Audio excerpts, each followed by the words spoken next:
ओम नमो भगवते वासुदेवाय। आप सभी का हमारे YouTube चैनल पर हार्दिक स्वागत है।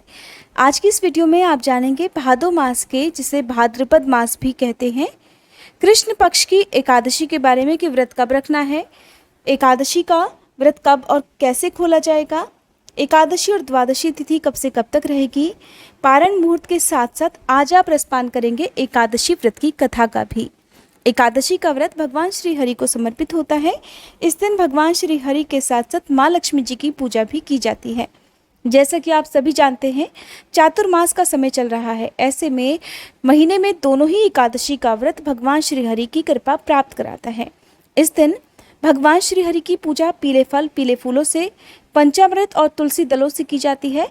भोग में तुलसी दल अनिवार्य रूप से अर्पित किए जाते हैं। इस व्रत को निराहार, निर्जल और फलाहार इस प्रकार से रखा जाता है। जो लोग निर्जल या निराहार रह सकते हो, उन्हें उस तरह से नियम का संकल्प लेना चाहिए, या फिर आप इसको फलाहार भी कर सकते हैं। रात के समय आप शाम की पूजा करने के बाद फलाहार भी ग्रहण कर सकते हैं। साल 2022 में इस बार 22 और 23 अगस्त यानी कि सोमवार और मंगलवार दोनों ही तिथि में एकादशी का व्रत रखा जाएगा। हालांकि उदया तिथि के अनुसार 23 अगस्त को एकादशी का व्रत रखना ज़्यादा शुभ फलदायी रहेगा। 23 अगस्त को ही इस्कॉन के जो भी भक्त हैं, वैष्णव संप्रदाय के लोग भी व्रत रखेंगे। हालांकि जब एकादशी की तिथि द्वादशी तिथि युक्त होती है तो ऐसे में व्रत ज़्यादा उत्तम माना जाता है। इस हिसाब से 23 अगस्त को द्वादशी तिथि युक्त एकादशी है और 22 अगस्त की जो तिथि है वो दशमी तिथि युक्त एकादशी रहेगी। एकादशी की तिथि प्रारंभ होगी 22 अगस्त सोमवार की सुबह 3:37 से, जिसकी समाप्ति होगी 23 अगस्त मंगलवार की सुबह 6:07 पर। हालांकि 22 अगस्त को दिन भर एकादशी की तिथि रहेगी, लेकिन कहा जाता है कि जब हरिवासर का समय आपको व्रत पारण के दिन सुबह के समय प्राप्त हो रहा हो तो वह तिथि बहुत ज़्यादा शुभ फल देने वाली नहीं होती है। तो द्वादशी तिथि प्रारंभ होगी 23 अगस्त मंगलवार की सुबह 6:08 से। ऐसे में सुबह 6:08 से लेकर लगभग 11 बजे तक का समय इस दिन हरिवासर का रहेगा। द्वादशी तिथि समाप्त होगी 24 अगस्त बुधवार की सुबह 8:30 पर। और एकादशी व्रतों के नियमों के अनुसार व्रत का पालन कभी भूले से भी हरिवासर के समय नहीं किया जाता है। इस समय खोले गए व्रत को भगवान श्रीहरि स्वीकार भी नहीं करते हैं। व्रत हमेशा सूर्योदय के बाद ही खोला जाता है। 23 अगस्त मंगलवार को सूर्योदय का समय रहेगा सुबह 6:09, सूर्यास्त का समय रहेगा शाम 6:49 पर। 24 अगस्त बुधवार को सूर्योदय का समय रहेगा सुबह 6:10 और सूर्यास्त का समय रहेगा शाम 6:48 पर। इस बार 24 अगस्त बुधवार को ही कान्हा जी के जन्म की छठी भी होगी, जिस दिन छठी पूजन भी होगा, और इसी दिन प्रदोष व्रत भी रहेगा। अब जानिए व्रत पारण के बारे में। तो ऐसे में जो लोग 22 अगस्त को व्रत रखने वाले हैं, उन्हें 23 अगस्त मंगलवार के सुबह व्रत का पारण करना चाहिए, सुबह 11:05 से लेकर 11:45 तक। इससे पहले व्रत खोलने का कोई शुभ मुहूर्त नहीं है। लेकिन जो लोग 23 अगस्त को उदया तिथि के अनुसार व्रत रखेंगे, 24 अगस्त बुधवार को ऐसे भक्त उपवास खोल सकेंगे सुबह 6:11 से लेकर 8:30 के अंदर अंदर। आपको इसी शुभ मुहूर्त के अंदर अंदर व्रत हर हाल में खोल लेना है, क्योंकि 8:31 से फिर त्रयोदशी तिथि प्रारंभ हो जाएगी और त्रयोदशी तिथि भगवान शिव को समर्पित होती है। आइए अब रसपान करते हैं अजा एकादशी व्रत की कथा का, क्योंकि भाद्रपद मास के कृष्ण पक्ष की एकादशी का नाम अजा एकादशी है। इसे बहुत सी जगह पर अन्नदा एकादशी के नाम से भी जाना जाता है। एकादशी का उपवास रखने से जन्म जन्मांतर के जाने अनजाने में किए गए पापों का नाश होकर अंत में मोक्ष की प्राप्ति होती है, यानी कि बार बार इस भवसागर के बंधन में नहीं बंधना पड़ता। भाद्रपद मास के कृष्ण पक्ष की अजा अर्थात अन्नदा एकादशी की कथा का ब्रह्म वैवर्त पुराण में वर्णन हुआ है। प्रसंग इस प्रकार से है कि महाराज युधिष्ठिर के द्वारा एक बार भगवान श्री कृष्ण से इस भाद्रपद मास के कृष्ण पक्ष की एकादशी का नाम और महात्म्य पूछने पर भगवान श्री कृष्ण इस प्रकार बोले, हे धर्मराज, सर्व पाप नाशिनी इस भाद्रपद मास की कृष्ण पक्ष की एकादशी का नाम अजा अर्थात अन्नदा एकादशी है।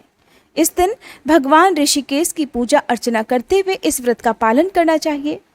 हे धर्मराज, अब मैं तुम्हें अजा एकादशी व्रत की कथा भी सुनाता हूँ, ध्यान पूर्वक श्रवण करो।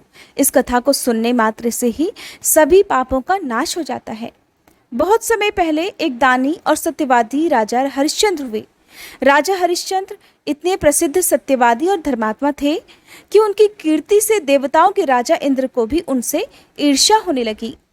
एक बार देवराज इंद्र ने महर्षि विश्वामित्र को हरिश्चंद्र की परीक्षा लेने के लिए उकसाया। देवराज के कहने से महर्षि विश्वामित्र जी राजा हरिश्चंद्र को योग बल से ऐसा स्वप्न दिखलाने लगे कि राजा स्वप्न में भी ऋषि को सारा राज्य दान कर रहे हैं। राजा हरिश्चंद्र अपने दान के लिए जाने जाते थे। दूसरे दिन महर्षि विश्वामित्र अयोध्या में आए और अपना राज्य मांगने लगे। स्वप्न में किए गए दान को महर्षि विश्वामित्र ने जब याद दिलाया तो राजा हरिश्चंद्र ने स्वप्न में किए गए दान को भी स्वीकार कर लिया और अपने वचन के अनुसार विश्वामित्र जी को अपना सारा राजपाट दे दिया। महाराज हरिश्चंद्र पृथ्वी भर के सम्राट थे। अपना पूरा राज्य पृथ्वी सहित उन्होंने दान कर दिया। अब दान की हुई भूमि में रहना उचित न समझकर अपनी पत्नी और पुत्र के साथ वे काशी नगरी आ गए, क्योंकि पुराणों में ऐसा वर्णन है कि काशी भगवान शंकर के त्रिशूल पर बसी हुई है, इसलिए वह पृथ्वी में होने पर भी पृथ्वी से अलग मानी जाती है। अयोध्या से जब राजा हरिश्चंद्र चलने लगे तब विश्वामित्र जी ने उन्हें याद दिलाते हुए कहा, राजन, जप तप दान आदि बिना दक्षिणा दिए सफल नहीं होते। तुमने इतना बड़ा राज्य दिया है तो उसकी दक्षिणा में 1000 सोने की मोहरें और दो। राजा हरिश्चंद्र तो अपना सब कुछ दान में दे चुके थे, अब उनके पास देने के लिए धन बचा ही कहाँ था। राज्य दान करने के साथ राज्य का सब धन तो अपने आप ही दान हो चुका था। तब राजा हरिश्चंद्र ऋषि से दक्षिणा देने के लिए 1 महीने का समय और लेकर वे काशी नगरी में आ गए। काशी में आकर सबसे पहले उन्होंने अपनी पत्नी रानी शैव्या को एक ब्राह्मण के हाथों बेच दिया। उनका पुत्र राजकुमार रोहिताक्ष बहुत छोटा बालक था। प्रार्थना करने पर ब्राह्मण ने उसे अपनी माता के साथ रहने की आज्ञा दे दी। स्वयं अपने आप को राजा हरिश्चंद्र ने एक चांडाल के हाथों बेच दिया और इस प्रकार ऋषि विश्वामित्र को 1000 और मोहरें उन्होंने दक्षिणा में दे दी। महारानी शैव्या अब ब्राह्मण के घर में दासी बनकर काम करने लगी। चांडाल के सेवक होकर इधर राजा हरिश्चंद्र शमशान घाट की चौकीदारी करने लगे। वहाँ जो भी मुर्दे जलाने के लिए लाए जाते उनसे कर वसूल कर तब उन्हें जलाने देने का काम चांडाल ने उन्हें सौंप रखा था। एक दिन शमशान भूमि की तरफ गौतम ऋषि आए। राजा ने ऋषि को प्रणाम किया। गौतम ऋषि ने कहा कि किसी पूर्व जन्म के पाप के कारण तुम्हारी ये दशा हुई है। अगर तुम आने वाले भाद्रपद मास के कृष्ण पक्ष की अजा एकादशी का व्रत करो और अजा एकादशी व्रत की कथा सुनो तो तुम्हारा इस हालत से उद्धार हो जाएगा। राजा ने ऋषि की बात मानकर अजा एकादशी का व्रत रखा। एक दिन राजकुमार रोहिताक्ष ब्राह्मण की पूजा के लिए बगीचे से फूल चुन रहा था कि उसे किसी सांप ने डस लिया। सांप का विष झटपट उसके शरीर में फैल गया और रोहिताक्ष मरकर धरती पर गिर पड़ा। उसकी माँ महारानी शैव्या को वहाँ धीरज बंधाने वाला कोई नहीं था और न ही उनके पुत्र की देह को शमशान घाट पहुँचाने वाला कोई था। तब रानी किसी प्रकार रोती बिलखती अपने मृत पुत्र की देह को अपने हाथों पर उठाए अकेली सुनसान रात में शमशान में जा पहुंची। वहां अपने पुत्र के शरीर को जब वह जलाने के लिए जा ही रही थी कि राजा हरिश्चंद्र वहां आ गए और मरघट का कर मांगने लगे, क्योंकि नियम के अनुसार बिना कर दिए कोई भी मुर्दे को जला नहीं सकता था। बेचारी रानी के पास तो अपने पुत्र का शरीर ढकने को कफन तक नहीं था, तो वह भला कर कहाँ से चुकाती। रात के अंधेरे में उन्होंने राजा के स्वर को पहचान लिया और गिड़गिड़ाकर कहने लगी, हे महाराज, ये तो आपका ही पुत्र है जो मरा हुआ है। मेरे पास इस समय देने के लिए कुछ भी नहीं है। अपनी पत्नी की ये बात सुनकर, उनकी हालत के बारे में जानकर राजा हरिश्चंद्र को बड़ा दुख हुआ, किंतु वे सत्यवादी थे, धर्मनिष्ठ थे, इसलिए अपने धर्म पर स्थिर बने रहे। कहने लगे, रानी, मैं यहाँ चांडाल का सेवक हूँ और मेरे स्वामी ने कह रखा है कि बिना कर दिए कोई भी यहाँ मुर्दा नहीं जला सकता। मैं अपने धर्म को नहीं छोड़ सकता। चाहे कुछ भी हो तुम मुझे देकर ही अपने पुत्र की देह जला सकती हो। राजा हरिश्चंद्र की बात सुनकर रानी शैव्या फूट फूट कर रोने लगी और बोली, महाराज, मेरे पास तो एकमात्र यही साड़ी है जिसे इस समय मैंने पहन रखा है। आप इसी साड़ी में से आधा कर ले लीजिए। इसी साड़ी को फाड़कर मैं आपको कर के रूप में देना चाहती हूँ। कहते ही जैसे ही रानी ने अपनी पहनी हुई साड़ी आधी फाड़ने का प्रयास किया, वैसे ही तुरंत वहाँ दिव्य प्रकाश प्रकट हुआ। देखते ही देखते वहाँ भगवान श्री हरि, देवराज इंद्र, धर्मराज आदि देवता और महर्षि विश्वामित्र प्रकट हो गए। तब महर्षि विश्वामित्र राजा हरिश्चंद्र से कहने लगे, हे राजन, कुमार रोहिताश्व मरा नहीं है, बल्कि ये सब तो ऋषि ने योग माया से दिखलाया था। राजा हरिश्चंद्र को खरीदने वाले चांडाल के रूप में भी साक्षात धर्मराज थे। सत्य साक्षात नारायण का स्वरूप है। अजा एकादशी व्रत के प्रभाव से हे राजन, तुम्हारे सभी पाप नष्ट हो गए हैं। इस प्रकार अजा एकादशी व्रत के प्रभाव से राजा हरिश्चंद्र को अपना राज्य भी वापस मिल गया और वे अपने परिवार, भाई बंधु, सभासद और नगरवासियों के साथ राज्य का सुख भोगने लगे और जीवन के अंत में उन्हें अपने परिवार और बंधु बांधवों सहित अपने प्रिय पुत्र के साथ स्वर्ग लोक की प्राप्ति हुई। भगवान श्री कृष्ण ने धर्मराज युधिष्ठिर से कहा, हे राजन, जो भी व्यक्ति, जो भी भक्त अजा एकादशी के इस महात्म्य को पढ़ता है या सुनता है, उसे अश्वमेध यज्ञ का फल अवश्य प्राप्त होता है। ये थी अजा एकादशी व्रत की संपूर्ण कथा। एकादशी के दिन सच्ची मन से भगवान श्री हरि का ध्यान करना चाहिए।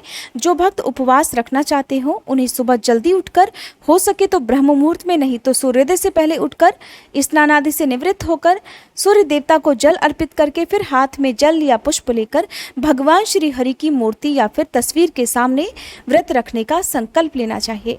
फिर धूप दीपक जलाकर भगवान को चंदन का तिलक और माँ लक्ष्मी जी को रोली और कुमकुम का तिलक लगाकर मंत्रों का जाप करते हुए विधिवत पूजा अर्चना करके व्रत की कथा पढ़नी या सुननी चाहिए। भगवान को भोग में तुलसी दलों का और मौसमी फलों का भोग लगाना चाहिए। पंचामृत का भोग भी लगाया जाता है। दिन भर उपवास करते हुए अपने मन को शुद्ध सात्विक रखते हुए तन मन धन से समर्पित होते हुए एकादशी व्रत के नियमों का पालन किया जाता है। शाम को एक बार फिर से पूजा करके व्रत की कथा पढ़कर सुनकर आरती की जाती है। दिन भर रखे गए उपवास में हुई गलती के लिए क्षमा याचना की जाती है और अगले दिन सुबह सूर्योदय के बाद ही इस व्रत का पारण यानी कि यह व्रत खोला जाता है।